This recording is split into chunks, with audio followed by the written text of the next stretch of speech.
शुक्र खुदा में रज़वी हो। Allah Almighty has commanded us in the Holy Quran, a command that I have reminded you about and reminded myself about many times, and a command that I recite to you almost every Friday. When Almighty Allah is saying in the Holy Quran, O believers, O you who believe, fear Allah. What a short statement, but the most powerful statement from the Quran. Ya ayyuhalladheena amanu taqullah. Hey iman walo, Allah se daro. O believers, fear Allah. Wa kunu ma'as sadiqin, and keep the company of the pious. Allah Almighty is commanding us time and over in the Holy Quran.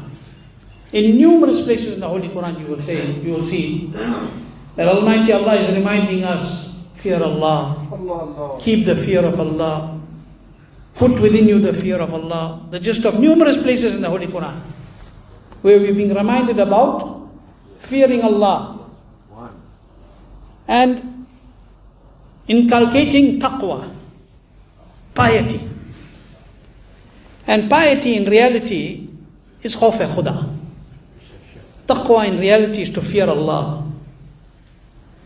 But if you look around us today, and if you look in your own homes and in your community, and you look at the dunya at large,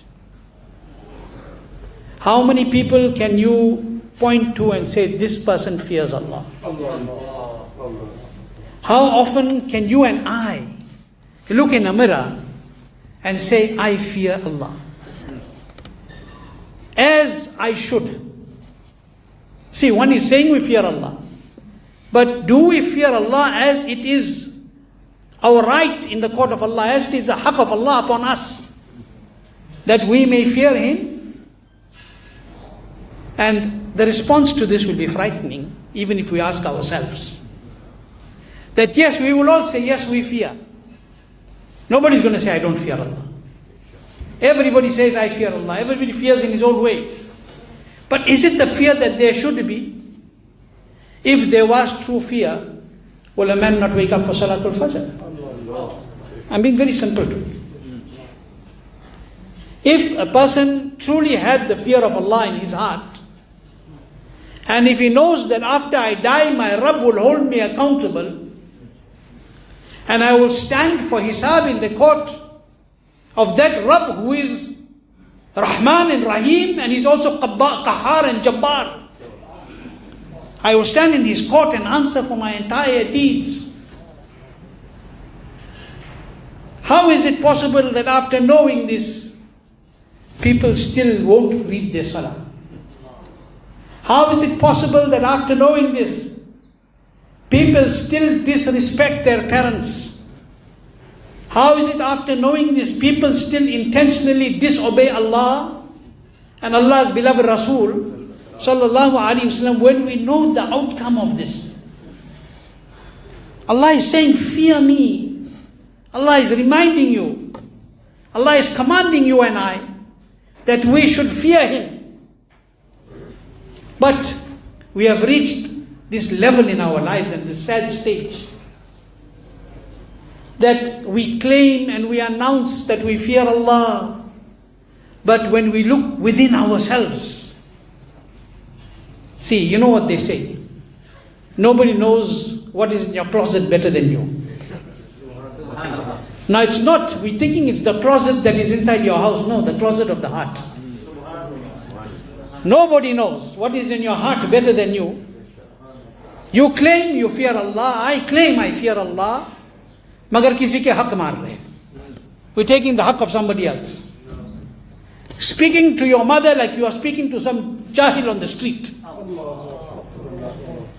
You can hear the azan going, by the time of salah you are going to do guna.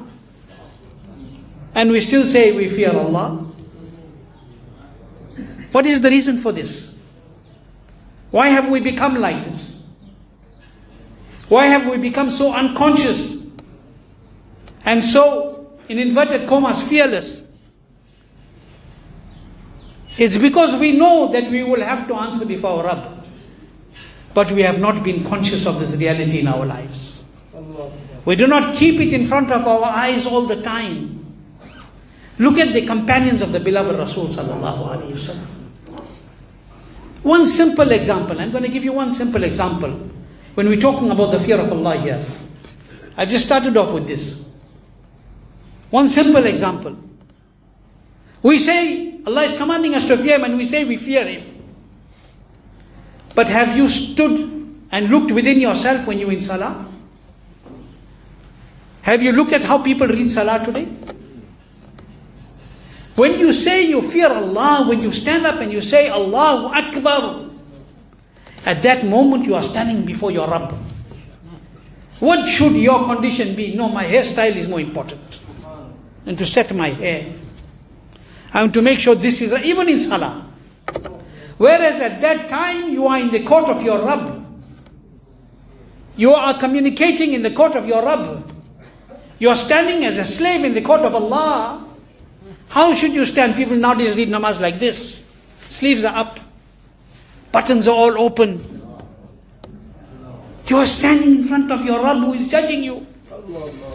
You are in the ibadat of Almighty Allah. You are there to stand as a slave in the court of your Creator. And yet your mind and your heart is in the dunya. How many of us stand in Salah? We are guilty, except for those who Allah has protected. Stand in Salah and your mind is running in the back that as soon as I finish Salah, let me run, the dalwas is waiting. I can't stand for 5 minutes and read Salam, I'll miss my lunch.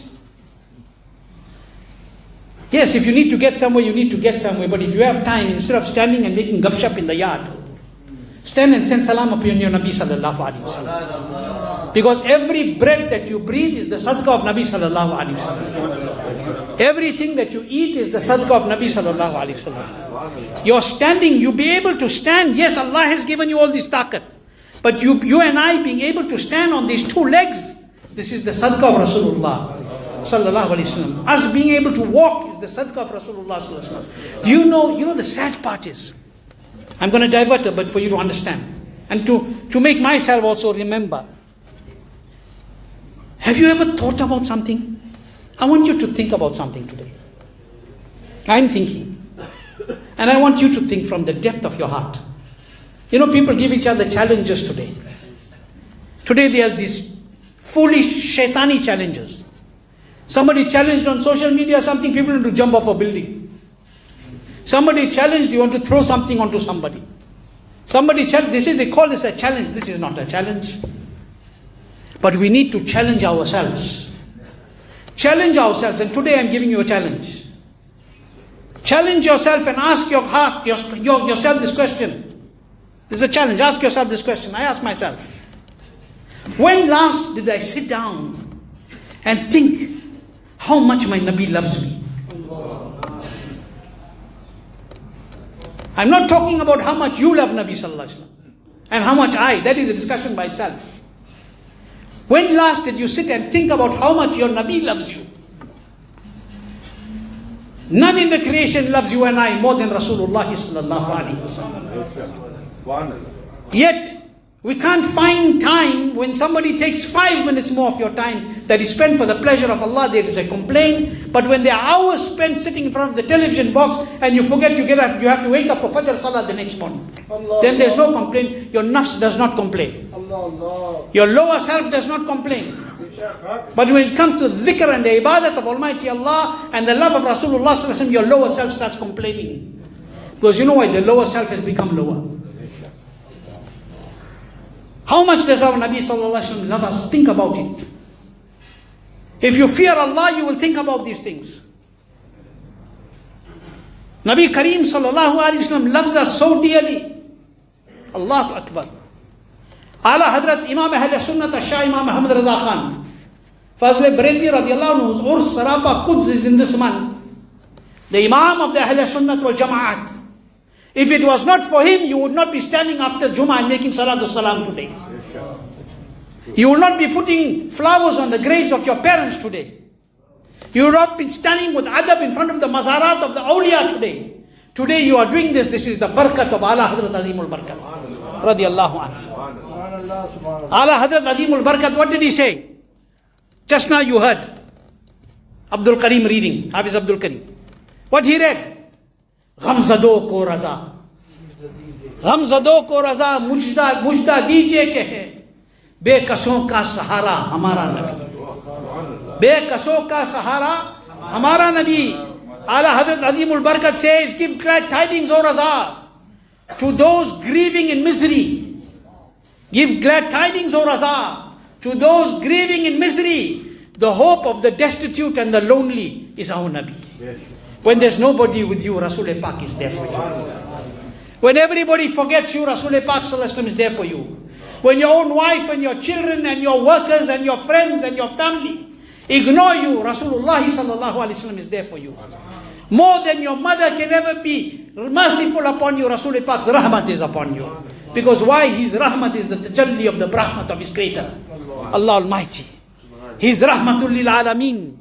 Akai Kareem sallallahu alayhi wa sallam. Let me tell you, while we're discussing, let me tell you how much your Nabi loves you. Let me tell me how much our Nabi loves us. Have we thought about this? How much Nabi Kareem sallallahu alayhi wa sallam loves us? No, we are forgetting. If you remembered how much your Nabi loved you, you will never stand behind a Wahhabi in Salah.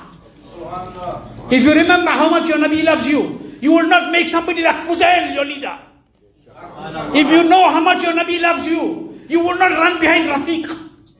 If you know how much Allah's Nabi loves you, you will not make your friend those who slander the Sahaba of Rasulullah sallallahu alayhi wa sallam. Sahabi Rasul.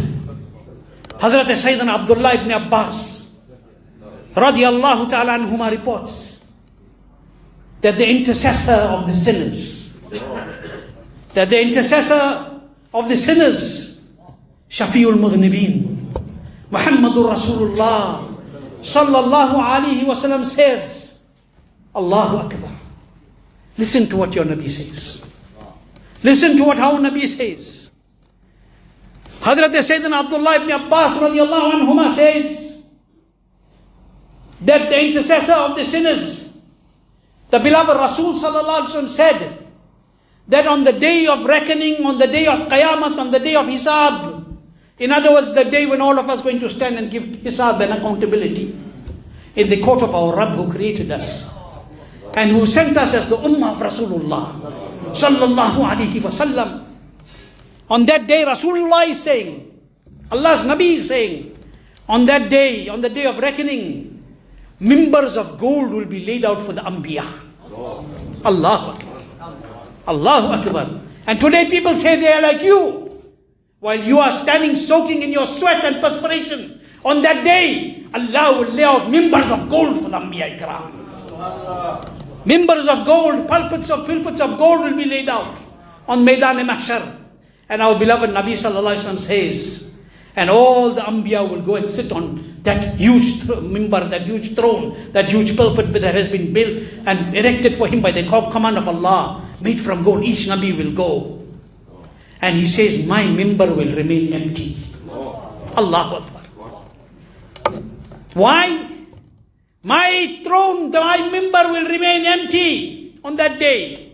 For I will not sit on it, but I will stand humbly and respectfully before my Rabb. When all the Anbiya are sitting on their thrones and on their pulpits of gold, Rasul Pak says, I will be standing at that time, humbly and respectfully and honorably before my Rabb, that out of this fear and concern, that I should not be sent to Jannat and my ummah must be left behind. Allahu Akbar. Allahu Akbar. Look at how much Nabi sallallahu alaihi wasallam loves you. Look at how Allah's Nabi loves us. That I do not want to sit there, because from there the next entrance is Jannah. And my Rabb will send me away to Jannah. Meri ummat ki kya? What will happen to my ummat? What will happen to my ummat? Rasul Pak Sallallahu Alaihi Wasallam is saying, because of that I will stand before my Rabb. I will stand in the court of Allah Almighty, respectfully before my Rabb, out of concern that I should not be sent into paradise while my ummah I left behind me. He says, and then I will say, oh my Rabb, my ummah. Oh my Rabb, my ummah, this is maqam shafa'at. This is the station of intercession and the grand station of praise. Oh Allah, my ummah. Oh ummah, your Nabi is going to remember you and not forget us there. How much are you remembering your Nabi here? Oh my ummah, he will say to I will say to my Rabb, and Almighty Allah will say to me, oh Muhammad sallallahu alaihi wasallam, what are you wishing for? Oh Muhammad sallallahu alaihi wasallam, what do you wish? What do you want me to do with your ummah? Who is saying this? Rasulullah is telling us what Allah will say. Sallallahu alaihi wasallam. Allah is going to say, oh Muhammad sallallahu alaihi wasallam, what is your wish? What do you want me to do to your ummah? What should I do with them? And Rasul Pak says, I will say, Ya Rabbi, oh my Rabb, let the hisab happen quickly. Allah. Let the hisab, let the accountability be swift. And he says, I will continue to make shafa'at for them. I will continue in this manner to intercede for them until I am given a release note. Until I am given a document to say, for those who were already sent to hell, now take them and put them in Jannah, Muhammad sallallahu alaihi wasallam. And then Malik, the gatekeeper of Jahannam, will look at me. And he will say, oh Muhammad sallallahu alaihi wasallam, you did not even leave the slightest sign of Allah's wrath in your ummah. That Nabi sallallahu alaihi wasallam, that beloved Nabi sallallahu alaihi wasallam, regarding whom Hazrat Sayyidina Anas bin Malik radiyallahu anhu says that Nabi sallallahu alaihi wasallam said, on the day of Qiyamah I will intercede for more people, more Muslims, the number of trees, rocks and pebbles that are on this earth. More than that, our Nabi will make shafa'at. He will not sit on that position at that time until he has not interceded for all of us. Until he has not taken us out from the denizens of hell if we are put in there because of our sins. How much do we love our Nabi sallallahu alaihi wasallam? How much do we love our Nabi sallallahu alaihi wasallam? And Allah is giving you good news. Love him. Honor him. Be firm for his love. And then for you there is this good news. Bekaso ka sahara. That on that day when nobody will be there for you, your Nabi will be there for you.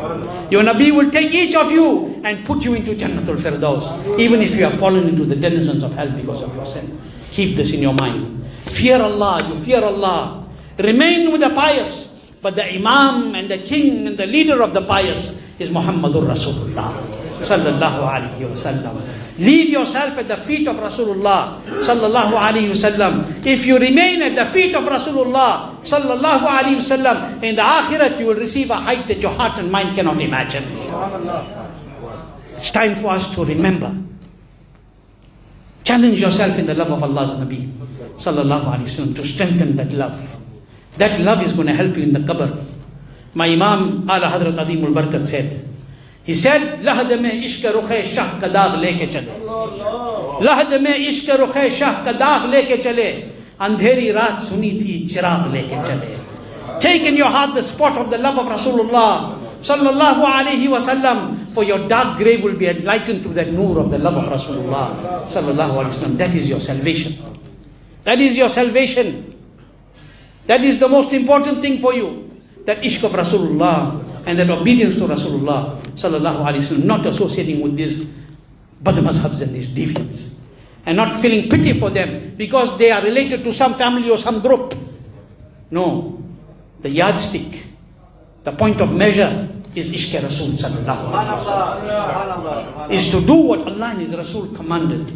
And if you love Allah's Nabi, then you will never even imagine or think or dare to say a single word that hurts any Sahabi of Rasulullah sallallahu alaihi wasallam. Impossible. Impossible, no matter who you are. It is impossible. Because today, when we say, Ya Rasulullah sallallahu alaihi wasallam, When we say, Ya Rasulullah, we love you, it's because we learnt it from Abu Bakr Siddiq. We learnt it from Umar Farooq. We learnt it from Uthman Noori. We learnt it from Ali al-Murtaza. And we learnt it from Bilal al-Habshi when he was lying on the burning sands of Arabia. Radiallahu ta'ala anhum. Learn this. Make this part of your life. Yahan bhi kamyab ho be, akhirat mein bhi kamyab ho. Allah keep us with iman. Let us leave this world with iman. Those who are in our community, Allah grant them shifa kamil, sehat ajil. Special dua for the Muslims of Palestine. Allah protect their lives and their honor. Allah destroy those who are trying to harm the deen of Allah and His Rasul. Sallallahu ta'ala alayhi wa sallam.